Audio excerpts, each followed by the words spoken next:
Hello दोस्तों, स्वागत है आप लोग का। तो फ्रेंड्स, आज हम बात करेंगे राव आईएएस में जो केस हुआ उसके बारे में डिस्कस करेंगे। ठीक है, 3 बच्चों की आकस्मिक मृत्यु हुई, बहुत ही दुखद रहा।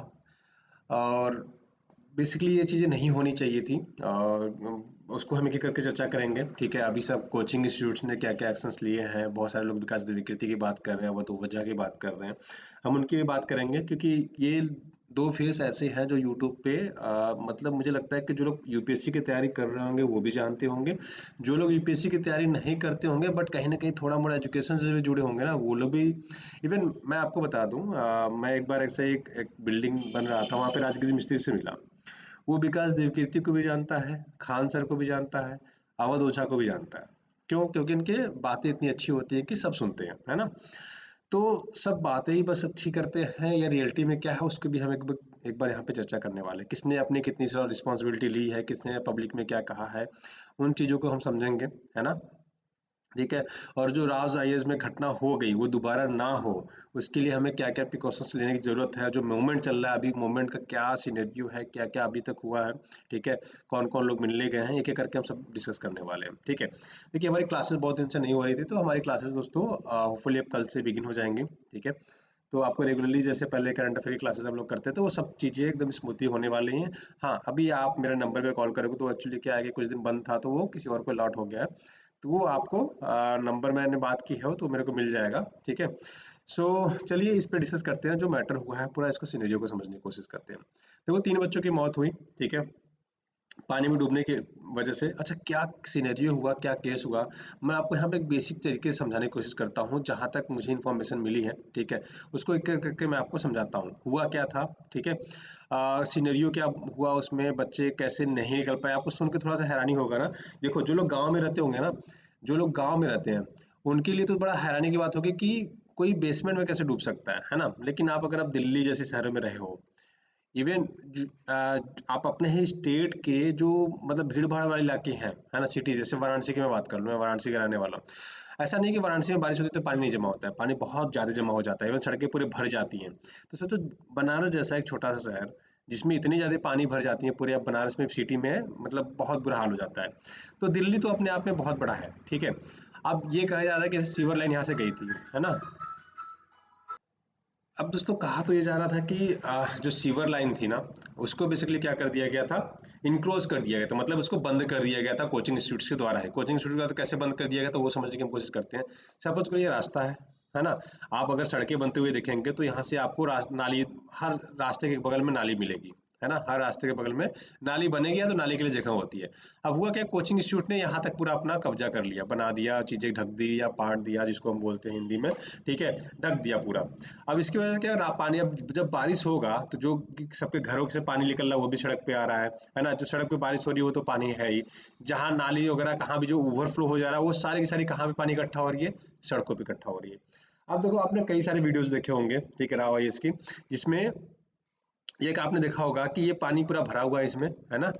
और एक थार जाती है, एक थार जाती है। हाँ, और ये इतनी तेजी से लेके जाता है कि इसका पानी का ओवरफ्लो से शीशा टूट जाता है। अब देखो, आप सोच रहे हो कि शीशा कैसे लगाता है, लोग कैसे बताते हैं। देखो, हुआ क्या था कि 1 मंथ पहले यहाँ पे पानी भरा था। पानी भरने के बाद क्या हुआ था, जो कोचिंग इंस्टीट्यूट जिसमें घटना हुई उसमें पानी इसके पहले भी भर गया था, मतलब पूरा जैसे इस बार भरा है वैसा नहीं भरा था। इवन कह लो कि अब 2 या 3 फुट पानी अंदर चला गया था। तो इन्होंने क्या किया, शीशे की, जो मान लो यहाँ पे राव की कोचिंग है ना। तो यहाँ पे इन्होंने क्या किया था, शीशे की एक बैरिगेटिंग कर दी थी। बैरिगेटिंग इन द सेंस शीशा लगा दिया जिससे कि पानी अब ओवरफ्लो होकर अंदर ना जाए। बट जब ये कार गई ना, जब ये कार गई तो इसका इतना ज्यादा फ्लो था कि शीशा टूट गया। और जैसे ही टूटा, आप सपोज करो कि ये 3 फीट तक अगर पानी ऐसा भरा रहता है या 4 फीट तक पानी भरा रहे, और ये मान लो शीशे का दीवार था, है ना। अब ये रोड था। अब रोड में सोचो कितना ज्यादा पानी था, जैसे ही ये शीशा टूटा पूरी फ्लो में ये पानी इतनी तेज जाने लगा। ठीक है, अब कहा तो ये जाता है कि बच्चे निकल नहीं पाए। अच्छा, इतना मतलब मैंने भी, मेरे कई अभी कलीग वहाँ पे काम कर रहे हैं, तो उनसे मेरी बात हुई, उनका कहना था कि 50 से 60 सेकंड के अंदर ना पूरा, मतलब वो जो बेसमेंट था उसमें पूरा पानी लबालब भर गया, मतलब ऊपर तक सीलिंग तक पानी 50 से 60 सेकंड के अंदर भर गया, इतनी तेजी से ये पानी गया। आप सपोज करो 3 फीट अगर पानी, अगर ऐसे एग्जाम्पल के तौर पे मैं बता रहा हूँ आपको, अगर मान लो ये 3 फीट रहा होगा तो सोचो ये पूरी सड़क की पानी इतनी तेजी से गया होगा अंदर ना।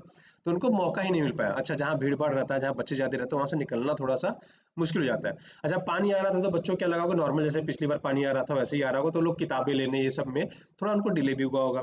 अब इनको नहीं पता था, अच्छा इतनी तेज एक ही रास्ता था। अच्छा, होना क्या चाहिए जनरली, देखो फायर सेफ्टी और इन चीज़ों के लिए बात की तो आपका एक एंट्री होना चाहिए, एग्जिट के लिए दो जगह होने चाहिए, है ना। अगर मान लो ये आपकी पूरी बिल्डिंग है तो एक जगह से आपकी एंट्री होनी चाहिए, एक जगह एग्जिट के लिए रहना चाहिए, इमरजेंसी के लिए या एग्जिट के लिए रखो। या अगर कुछ फायर वगैरह हुआ, ठीक है, फायर हुआ, पानी हुआ, या कुछ भी क्लाइमेट, कुछ भी हुआ आपको, ठीक है, तो आप यहाँ पे निकल सको बाहर सेफ्टी से, ये ऑप्शंस होने चाहिए, ठीक है। तो अभी तो देखो रूल्स रेगुलेशन बहुत अच्छे हो, मतलब होते जा रहे हैं धीरे धीरे। और इस केस के बाद तो मेरे हिसाब से ये अपडेट होना चाहिए। बहुत सारे कोचिंग इंस्टीट्यूट्स ने अभी कंपनसेशन देने की बातें कही हैं, और होपफुली ये देंगे। ठीक है, राव आईएएस ने क्या कहा है, दृष्टि ने क्या कहा है, उस पर हम एक एक करके चर्चा करते हैं। ठीक है, विकास दिव्यकीर्ति का एक प्रेस रिलीज जारी हुआ था एनआई में, मैंने वो पूरी वीडियो देखी है। उन्होंने बेसिकली ये कहा कि मैं जिम्मेदारी लेता हूँ, हमसे कहीं ना कहीं हमसे भी गलतियां हुई हैं शायद उनकी, क्योंकि विकास दिव्यकीर्ति की कोचिंग के भी करीब जो मुखर्जी नगर वाला है, ठीक है, मैंने वहां भी देखा है। वो पूरा एकदम बेसमेंट में अंदर है, ठीक है। वो भी अच्छा, पहले तो 3 या 4 क्लासेस चलती थी, अभी कितना चलता है मुझे एग्जैक्टली पता नहीं, बट पहले 3 या 4 क्लासेस चलती थी। अब वहाँ पे लाइब्रेरी है उनका या फिर क्लासेस चलती हैं, ये एग्जैक्टली अभी तो नहीं मुझे पता, बट पहले वहाँ पे उनकी क्लासेस चलती थी। ठीक है, मुखर्जी नगर में एक प्लेस है बगल में, जस्ट नेहरू विहार, ठीक है, तो नेहरू विहार में क्लासेस चलती हैं। तो उन्होंने कहा कि हम भी रिस्पॉन्सिबिलिटी लेते हैं कि हमें ऐसी चीज़ें नहीं करनी चाहिए, और उन्होंने आश्वस्त भी कराया कि आगे से हम ये ख्याल रखेंगे कि ये सब चीज़ें ना हो। ठीक है, इसके अलावा देखो विकास विकेती ने कहा है कि हम 10 लाख रुपए चारों बच्चों को देंगे। अब चारों बच्चे कौन से हो गए, देखो तीन तो इस जो ट्रेजिडी में अपनी जान गंवा बैठे हैं। देखो पैसे से दोस्तों जीवन तो नहीं खरीदा जा सकता। इवन जो माँ बाप पे बीत रही होगी, वो माँ बाप का दुख वही जान सकते हैं, बाकी किसी को कहना और पैसे दे के कहना बहुत आसान होता है, बट इतना आसान है नहीं चीजें, है ना। हाँ, थोड़ी रिलीफ हो जाती है बच्चों को, उनके बच्चों की फैमिली को हो जाएगी, बट वो आप जो एक गैप है वो नहीं भर सकते। ठीक है, वो गैप आप बच्चे का पैसे से नहीं, पैसे का कुछ ऐसा है ही नहीं कि जब पैसे से आप चीजें बहुत आसान कर दो। ठीक है, थोड़ी जीवन में परेशानियां कम हो सकती हैं, ये हो सकता है, बट उनका रिप्लेसमेंट पैसा नहीं हो सकता है ना। ठीक है, अब विकास कीर्ति ने कहा कि हम 10-10 लाख उन चारों बच्चों को देंगे। 3 बच्चे तो वो हैं जिनकी राव आइस में पानी से डूबने से मृत्यु हुई, तो एक बच्चा आपने कुछ दिन पहले केस सुना रहा होगा, जिसकी करंट लगने के, नेक्स्ट आईएएस का बच्चा था ये, ठीक है, जिसकी करंट लगने से गेट पे करंट आ गया था। क्योंकि अगर आप दिल्ली में जाओगे ना, तो एक तो सबसे बड़ा दिक्कत जानते हैं क्या है, एक तो चलो ठीक है नाले में फेंकते हैं वो अलग केस है, दूसरा एक है कि तारों का जाल है पूरा।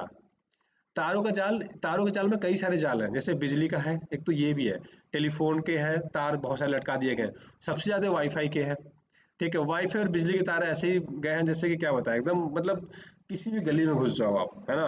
बहुत बुरा हाल है, मतलब पूरा आप मुखर्जी नगर ले लो, नेहरू विहार ले लो, ठीक है, उधर आप जाओ तो राजेंद्र नगर ले लो, पटेल चौक ले लो, ये सब मतलब जहां भी आप चले जाओ आपको पूरा का पूरा तारों के जाल से मिलेगा। तो एक एक वहां पे ट्रेजेडी मतलब एक हफ्ते जस्ट पहले हुई थी, है ना। तो विकास जी ने कहा कि हम ये चारों को, बेसिकली चारों को प्रत्येक को 10-10 लाख रुपए मुआवजा देंगे। इसके बाद देखो एमसीडी ने भी डिक्लेयर कर दिया, अभी तक जो मेरी जानकारी है, एमसीडी ने कहा है, दिल्ली गवर्नमेंट ने कहा हम 10 लाख बच्चों को, विनय जीबी करके इनसाइट आईएएस के, उन्होंने कहा कि हम 1.25 लाख रुपए देंगे। फिर नेक्स्ट आईएएस और बाजीराव रवि ने कहा कि हम 10-10 लाख रुपए देंगे। श्री राम आईएएस ने भी कहा कि हम 10 लाख बच्चों को देंगे। दृष्टि ने भी इसमें कहा है कि हम 10 लाख रुपए देंगे। ठीक है, और जो राव आईएएस है उन्होंने कहा है कि हम बच्चों को अभी 25 लाख रुपए इंस्टेंट दे देंगे उनके परिवार को, और 25 लाख रुपए जो इनके सीईओ है उनको बेल मिलती है, या तो विद इन 6 मंथ, जो भी which ever will be earlier, उनको हम प्रोवाइड कराएंगे। तो एक तरह से देखो तो राव आईएएस 50 लाख रुपए की कंपनसेशन की देने की बात कर रही है, तो ऑलमोस्ट आप देखोगे तो पर बच्चों को इवन 1 CR के आसपास, 1 CR के आसपास बच्चों को कंपनसेशन मिलेगा। ठीक है, अच्छा एक चीज और है, दृष्टि आईएएस ने एक चीज और कही है कि जो राव आईएएस में कोचिंग कर रहे थे बच्चे ना, क्योंकि अभी कोचिंग सील है, बंद है सब कुछ, है ना, तो जिस इसमें जो बच्चे क्लासेस कर रहे थे, ठीक है, जिनका मेंस है ना, तो उनको उन्होंने एक चीज कहा है कि अगर आप टेस्ट सीरीज कोई ज्वाइन कर रखे थे, या ऑप्शनल चल रहा था, या सामान्य अध्ययन जीएस की क्लासेस चल रही थी आपको, तो उन सब बच्चों को 5 अगस्त सोमवार को, ठीक है, 5 अगस्त 2024 तक को दोस्तों आप जाइए, वहाँ पे आपको एडमिशन फ्री में मिल जाएगा। ठीक है, वो कह रहे हैं कि हम उन बच्चों को फ्री में एडमिशन देंगे, हमारे यहाँ आके आप इन्वॉल्व कर लीजिए, आप राव आईएएस का जो भी कोचिंग का आईडी कार्ड वगैरह कुछ होगा आप लेके जाइए वहाँ पे, आपको वो क्लासेस के लिए बेसिकली पूरा फ्री ऑफ कॉस्ट देने के लिए बोल दिया उन्होंने, है ना। तो आप प्लीज अगर आप राव आईएएस में कोचिंग कर रहे थे तो प्लीज आप जाके, एक ऑप्शन है आपके पास, विकास द्विवेदी ने दिया है, जो ये बहुत अच्छा इनिशिएटिव है मेरे हिसाब से, इनके हिसाब से। ठीक है, और देखो ये ऐसा होना चाहिए। अब जीवन की कीमत तो आप नहीं दे सकते हो, बट ठीक है, उनके परिवार को थोड़ा सा एक रिलीफ मिल सकता है, बस इतना है।